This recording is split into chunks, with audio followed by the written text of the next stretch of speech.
Chapter 21. If one be found slain in the land which the Lord thy God giveth thee to possess it, lying in the field, and it be not known who hath slain him, then thy elders and thy judges shall come forth, and they shall measure unto the cities which are round about him that is slain.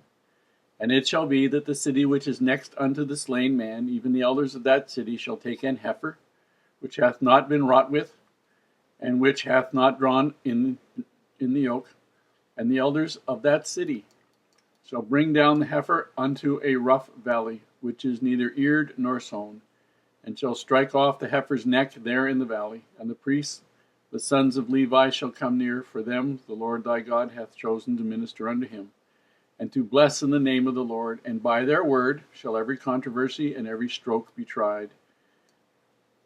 And all the elders of that city that are next unto the slain man shall wash their hands over the heifer that is beheaded in the valley, and they shall answer and say, Our hands have not shed this blood, neither have our eyes seen it.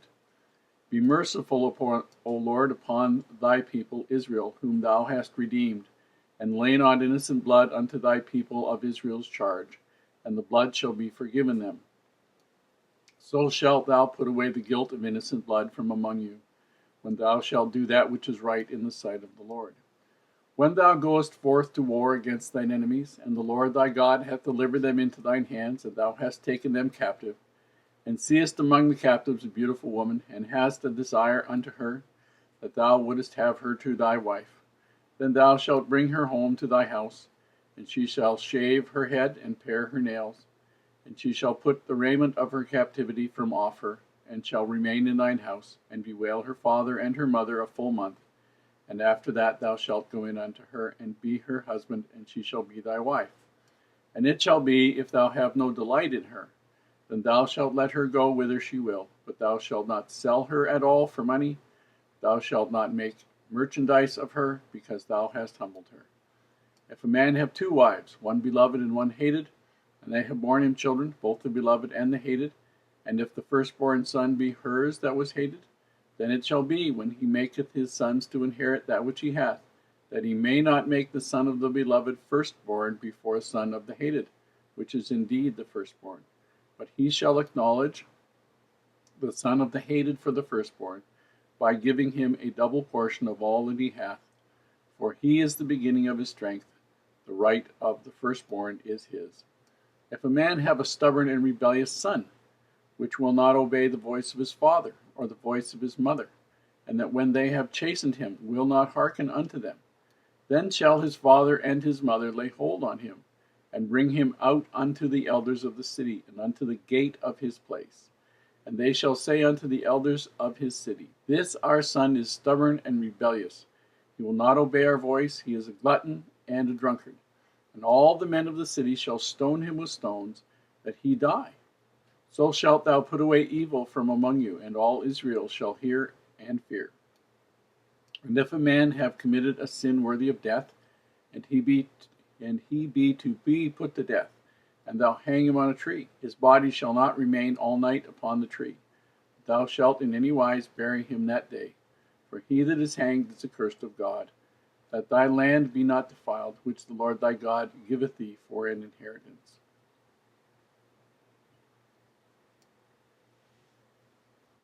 There are two elements I want to talk about in this particular chapter. Most of it's fairly short and very simple.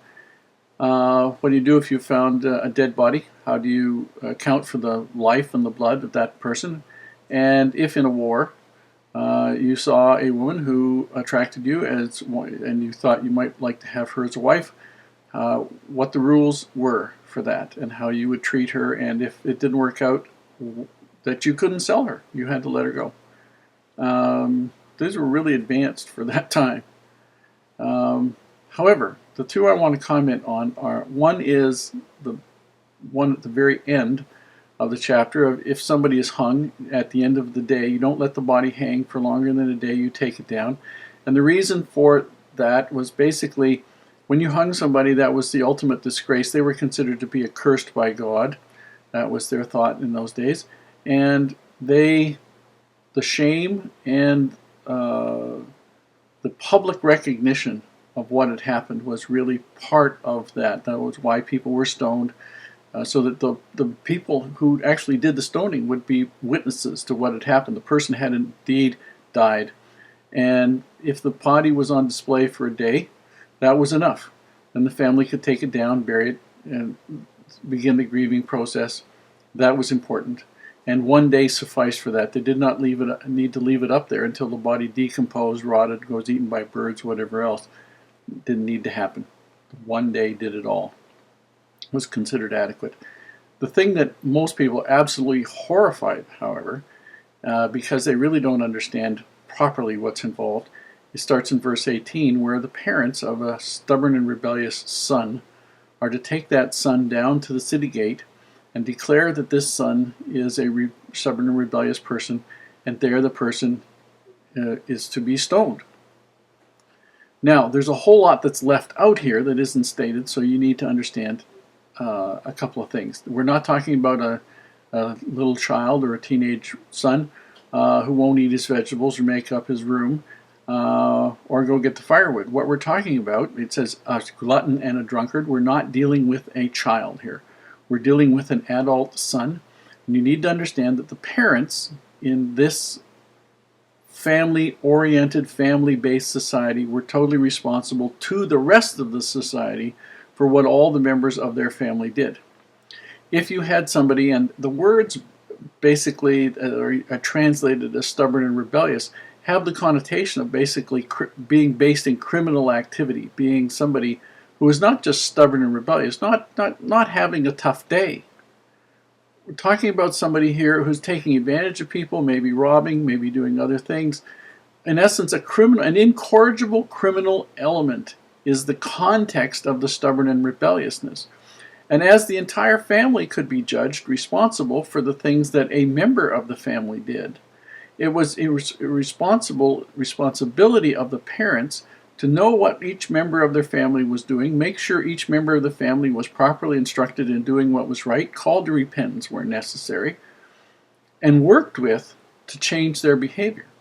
And if the parents had done everything they possibly could, and this young man was absolutely, totally incorrigible, would not listen to guidance from his parents, would not do what is right, would not live the laws of the society, then this young man was as dangerous to the entire survival of the society as was somebody who worshipped idols.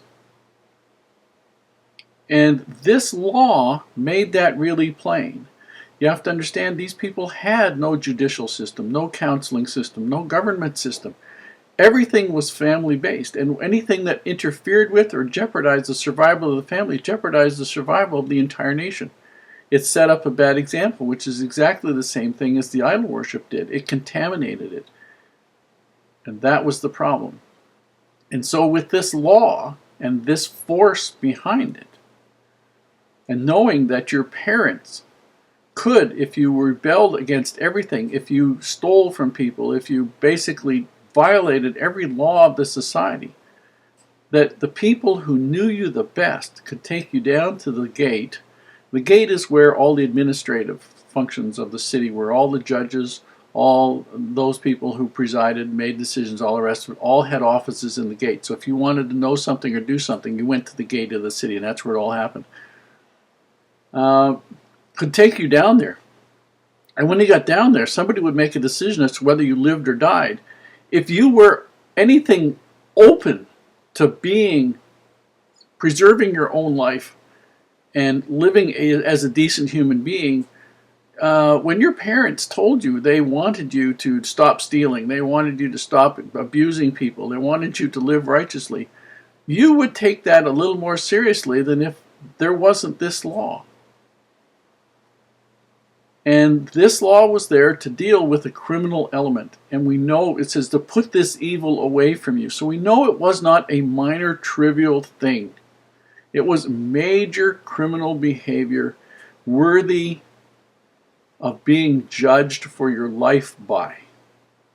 So this is how serious it was. This is how serious I'm sure the parents took it. And they needed to have this for those people who would not listen to anything less.